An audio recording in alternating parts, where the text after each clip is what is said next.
Hello and welcome to the first edition of Chats with the Chairman. I'm your host and IICRC Chairman of the Board, Kevin Pearson. We're going to have a great show here today, and the purpose of the show is to kind of go behind the scenes at IICRC, see different people that make the show work and the IICRC work, and to kind of get a feeling for the volunteers, kind of what they do, the things they do for the registrants and the certified firms. And first off today, we have a very good friend of mine, David Hodge, who is he's in a previous life, David's been an EMT, he's been a firefighter, he's worked at a restoration company. He's also IICRC approved instructor. And David serves on the board of directors. He is the first vice president of the board and also the education committee chairman. So I'd like to welcome to the show David Hodge.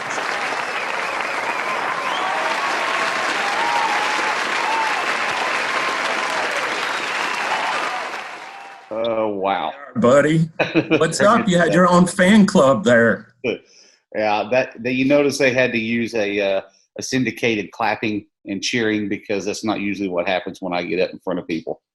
Yeah, just your family in the background wasn't enough. Usually tomatoes get thrown. Oh, rush the stage, tackle the guy. So I'm guessing your wife probably isn't there today because she didn't dress you. My wife is here today, but I'm the paterfamilias of this house, and I dress myself, sir. Thank you very much. But gotcha. Hey, so maybe we just go ahead and get started. Ask you a few questions. Yeah. But also wanted everybody to know that if they want to ask me or you a question, they can use the Q&A section. At the bottom of the screen, there's a Q&A button. You can type in there and ask a question to David and I. I don't know if we'll have time to get to all of them, but ask away and we'll get to the ones that we can. So, David, got kind of wanting to know if you could let everybody on online here today know kind of how you got involved in the industry, kind of how you got involved in IICRC and kind of your background, because I'm betting there's probably quite a few people that got an interesting story, but yours is pretty interesting as well. Oh, yeah, it goes back a while ways. Now, granted, unlike you, I have not been in this industry since the Great Depression, but I've been in it for a while. A lot of family history, but my mother's family was basically they pretty much all lived in Dalton, Georgia. And if you know anything about Dalton, Georgia, that's like, the flooring capital pretty much. So if you live there, you either sell it, you manufacture, or you install it. So I spent most of my high school years in Georgia, in Dalton, and most of my, count numerous weekends and summers I spent installing floors from Atlanta northward. So even as a kid, I was involved in this. But my career in this industry actually started in 1997 when I moved to Tennessee and went to work for a carpet cleaning company. And that company did quite a bit of residential carpet, upholstery cleaning, duct cleaning, stuff to that effect. And they also had a restoration company. And then I just basically moved from there, from cleaning into restoration. And we did full reconstruction and just spent the next 20 years being involved in about every aspect of it. My interest in the IICRC came in 1990, at the end of 97, 98, I believe, when I took my first classes with my good friend and crazy partner in crime, Joe Dobbins. Took his classes down in L.A., Lower Alabama. Right. Crazy country people. So actually, I took that first class in Atlanta. It was carpet cleaning and odor control. And from that time forward, I wanted to be an instructor.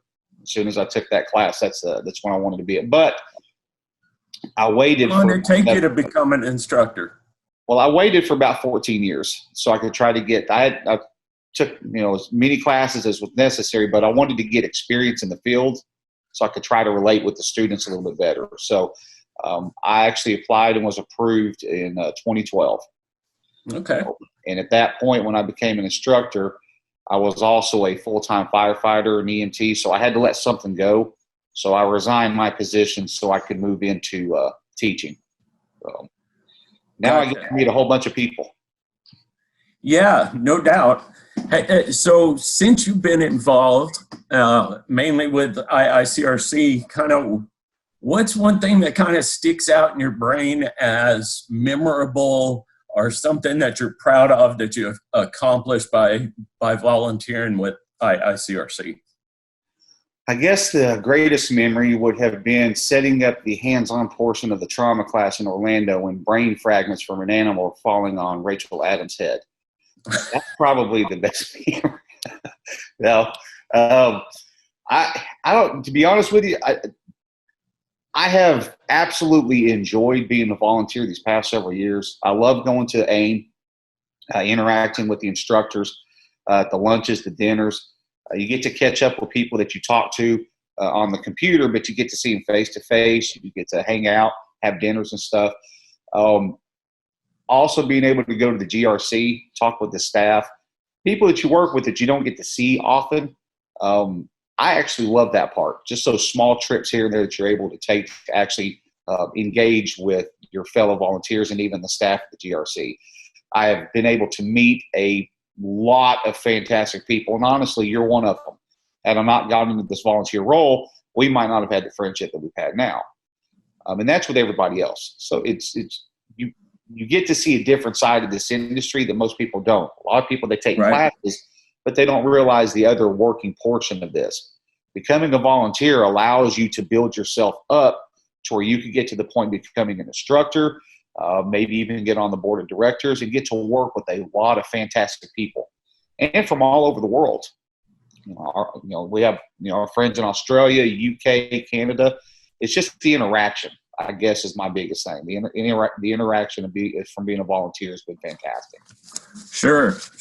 Hey, that's great. Hey, you just blew right by that. Oh, that's good.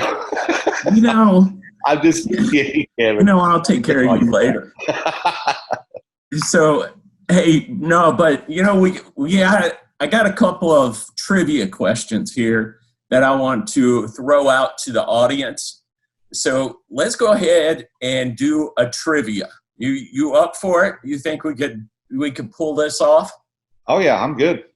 Okay, all right. Because I don't know, this one may be tricky for you. Okay. Am I answering this question? No. This is for the audience. So here's how it's going to work.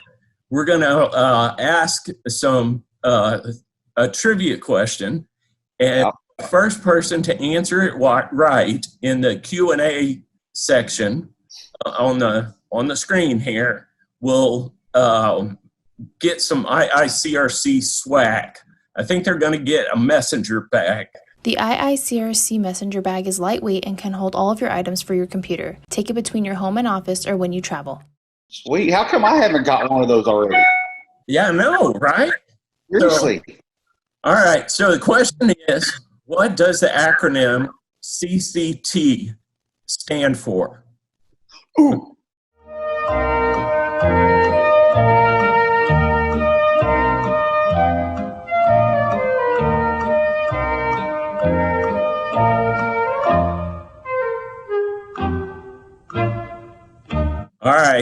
All right, David, we got a winner. Darren correctly identified that the acronym stands for Carpet Cleaning Technician. So congratulations, Darren. We appreciate it.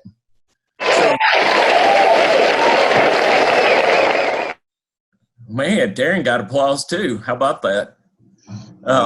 So, David, tell me, I know you're education committee chair. Yeah. And I know that's kind of a hard job. I was education committee chair at one time. You were the vice chair then. And so we had a lot of things that we did together because of that. But something that's coming down education right now that's going to be helping the registrants and certified firms that you can think of. Maybe it's already out there, you know, like something to help with the COVID or, you know, just what's on your mind? What could help the registrants and certified firms? We're developing that, like you said, EdCom is a monster education committee. I mean, we have currently about 30 courses. We're looking at adding 2 more with contents processing technician, building construction identification. Those are going to be a couple classes that are coming out. And to be honest with you, EdCom is looking at ways to basically set up track systems for people that might be able to take them from one point through basics all the way up. That might end up becoming sort of like an apprenticeship type system. We're just trying to figure out a way to adjust education to make it better for people to where they have a starting point and work their way up. But outside of stuff like that, I mean, yes, we've got IICRC's had a joint venture with RIA to produce some documents for people that are working in the COVID-2 sector for cleaning and disinfection of verified COVID-19 patients being in buildings or just general cleaning. It's not just EdCom. We have a bunch to deal with it, as ourselves, but it's the entire group working together. EdCom with the Instructors and Schools Committee, EdCom with marketing, with the GRC, trying to come up with things to give students more benefits and more ability to access information, because it's all about information. And if you don't have the ability to actually get it, it can be detrimental to you. So I would like to think that in the near future, we have other systems in place that can allow people to actually set up a track program for their career, which might also include the ability for them to maybe even potentially get funding, federal grants, VA funding, stuff to that effect that could help them in case they're in a business that they may not have the ability to afford the classes, the logistics, stuff to that effect. So we're trying to look at other avenues to also allow them more opportunities to take classes where they might not have had them before. So it's all about the registrants. If the registrants aren't there, we're not here. It's all about the registrants. Nobody else. That's so true, because and most of the registrants you and I will never even meet, and yet right. We still do this. And I got involved because I was, the registrant, and I was the owner operator guy, and, wanted to kind of grow my own business bigger, and, which took a long time, but, I met people along the way through my volunteer that helped me, and I learned things from them and all that. So, so definitely that's perfect. Hey, you want to take a question from the audience? Yeah, sure thing. Okay, perfect. I think we got a couple of questions here. So let's see. Well, here we go. In the field that you work in, what is something that most people think they're doing right, but actually turns out to be completely wrong? Oh my God. That, to be honest with you, there's quite a bit of that. And I'll just say this. I'm not going to put it as one thing. Okay. I teach safety and health, or the health and safety tech class. And one thing I notice, and what I try to teach to my students quite a bit, is especially on the restoration side, our industry is deemed as contractors. You're actually not contractors. I mean, neurosurgeons are contractors, but they don't call themselves that. The restoration industry, even in the cleaning industry, you're second responders. Okay? You're basically the same as your firefighters, your hazmat techs, your EMTs, just on a different side. You're still a part of disaster response, just on the recovery side. but you're still second responders. But what I have noticed is that there is a large lack of education when it comes to what is required of people per OSHA laws. Okay, all of the written programs that you're supposed to have, your written hazard communication program, written respiratory protection program, PPE program, your exposure control plans, lockout tack. There's so many of these programs that are required of companies that they're actually not doing, but it's not something that is a negligence thing. It's just a lack of understanding. I'll give you another example. A lot of people use compressed air to clean, maybe try to air wash furniture, plants, or stuff on jobs. Or they'll use cans of compressed air at their office to clean their keyboard. There's a specific regulation in OSHA's 1910. It's called .242. It says compressed air shall not be used for cleaning purposes, except where reduced to less than 30 psi, and then only with effective chip guarding and PPE. If you use a can of compressed air at your office, those are most of the time over 40 to 140, 135 psi coming out. Now, it's very general. There's only 2 sections in that one little standard. It's very general. You have to pull up letters of interpretation to try to find out what OSHA's standpoint is, but there isn't anything. It's just that one law. Right. So we lack a lot of education when it comes to safety and health in this industry. And if companies actually knew everything that they were supposed to do, they could use that to actually help increase their bottom line and save their liability, because medical expenses for occupational injuries are extremely high. I mean, I think there's some $2.29 billion that are paid out every single year for occupational asthma in the construction industry alone. So it's just a lot of times it's just a lack of knowledge of things, instead of just somebody just blatantly doing something wrong that they could be doing right. A lot of times it's just not knowing. I guess Right. It's probably Right. this thing. Right.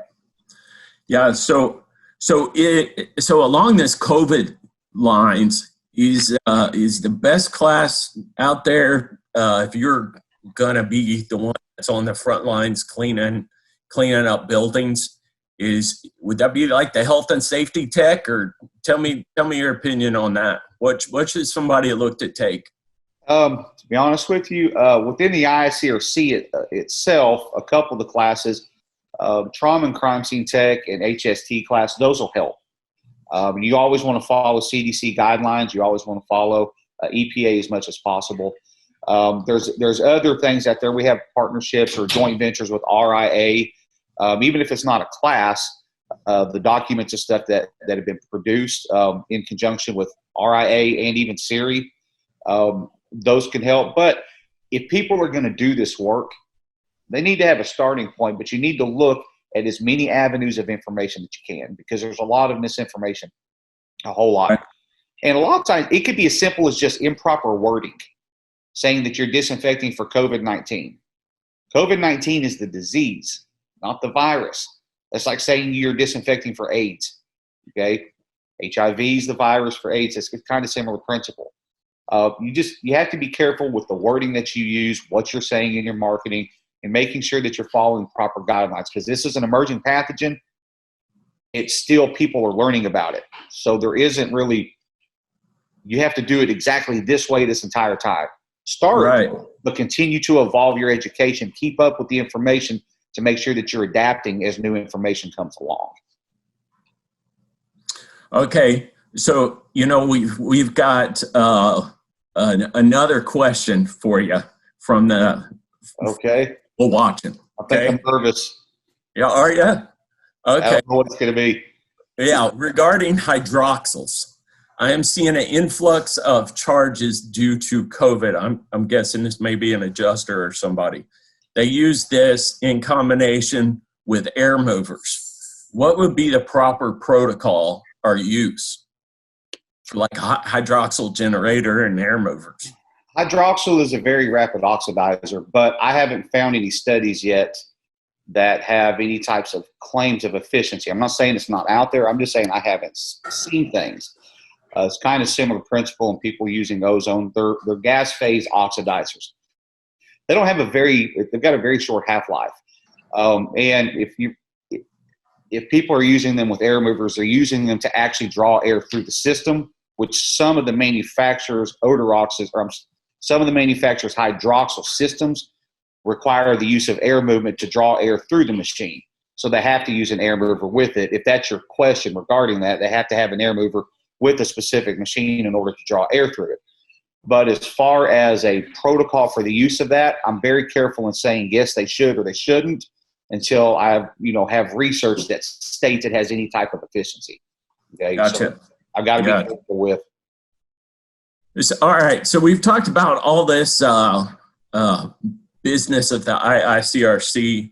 I got a burning question that I'm going to need some help with, maybe from a poll or something.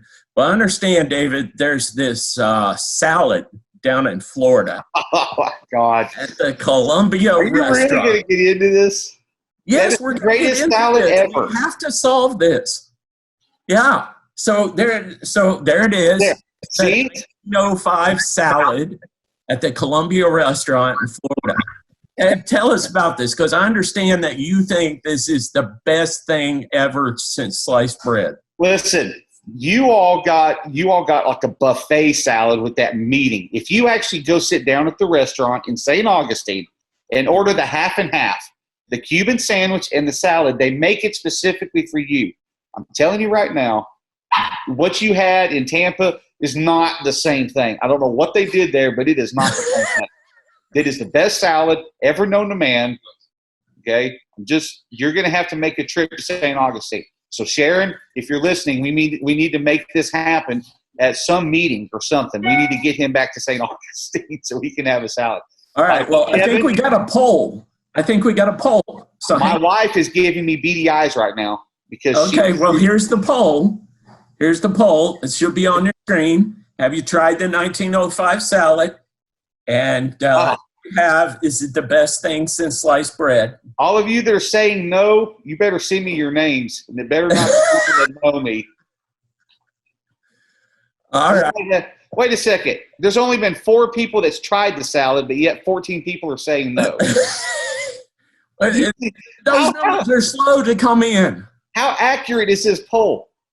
Have you tried the salad? Yes, 4 people. Is it the best thing? 20 people have said no, Kevin. 4 people have said they tasted. This is there's no, yeah.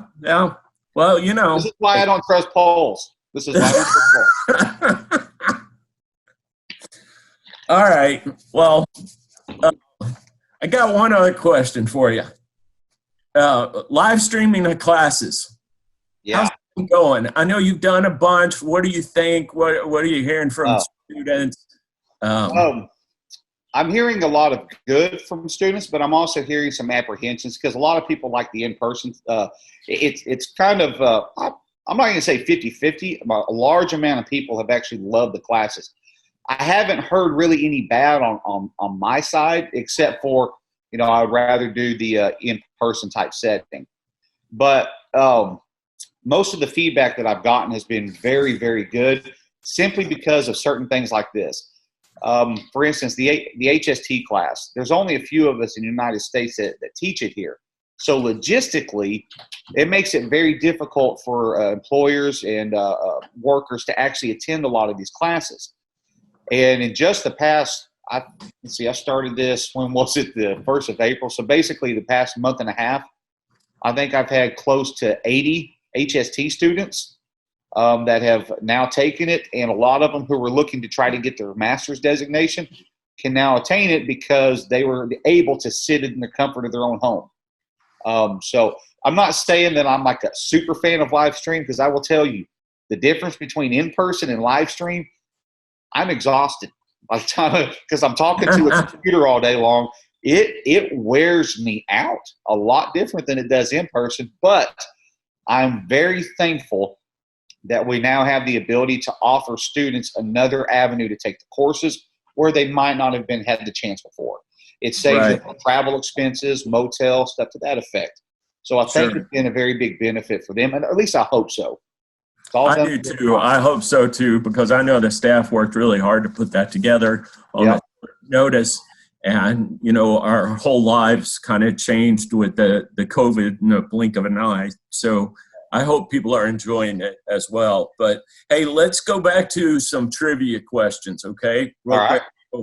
So if you got the answer to the trivia question, just put it in the Q&A section on the website. So how many years must somebody be IICRC certified to be eligible for Master Designation? And we're going to have a tumbler, a polar tumbler. The IICRC Polar Tumbler has a sleek design and keeps your drinks hot and cold for hours.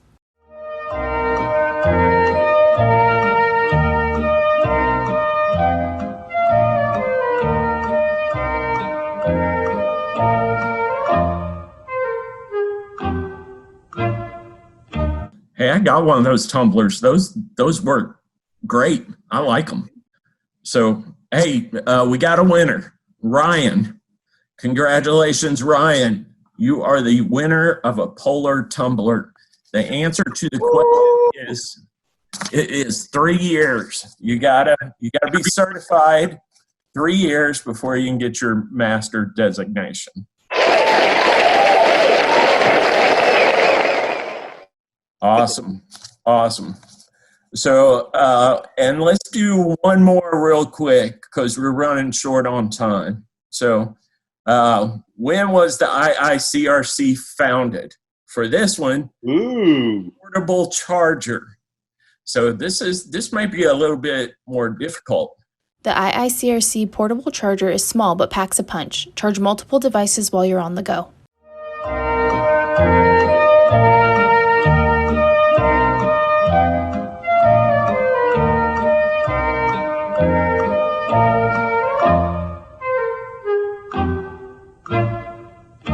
You got a guess on that one, David? You know the answer? I think it was 1978 or 79. No, it was 1972. 72. Yeah. And we have a winner. Winner is George. So congratulations, George. George, awesome. There we go. We got George some applause. So, all right, perfect, David. I really appreciate you stopping by. And I know we got several things going on in the IICRC right now. Yeah. The live streaming of classes. We got board nominations are out, so you can go to IICRC.org and look and nominate yourself or others for board nominations. The election is not until October, but you can nominate people now through the end of the month. Something cool is all these products that we've been giving away will be available on the IICRC web store. Yes, very cool. I think it's going to be coming in June, so it's something to look forward to. And then another thing that we have coming down the pipeline, something to look forward to, we'll probably mention it more next month, is the IICRC Hall of Fame nominations will be coming out June 1st. And so be thinking about who you want to nominate for IICRC Hall of Fame. This is something new that we've come up with, and there'll be more details about it later. Very excited about that. Very excited. Yeah. Well, hey, David, thanks for joining us today. I really appreciate you being here, and we'll catch up again another time. And I thank you very much for having me. It's been fun and interesting. I should have worn a clown costume for this. It'd have been better. Maybe dancing. I appreciate you having me. And I will say this last thing. Anybody on the call is interested in volunteering to help with the creation of exams and stuff to that effect, just please contact the IICRC. We're always looking for volunteers that want to dive in and spend all their time helping us out. No more free time. It's all for us. We're looking for you. Thanks, David.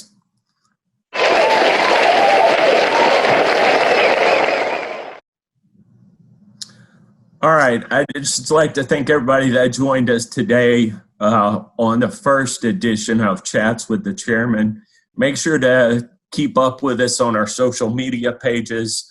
You can find us at iicrc.org. And again, it's been a lot of fun.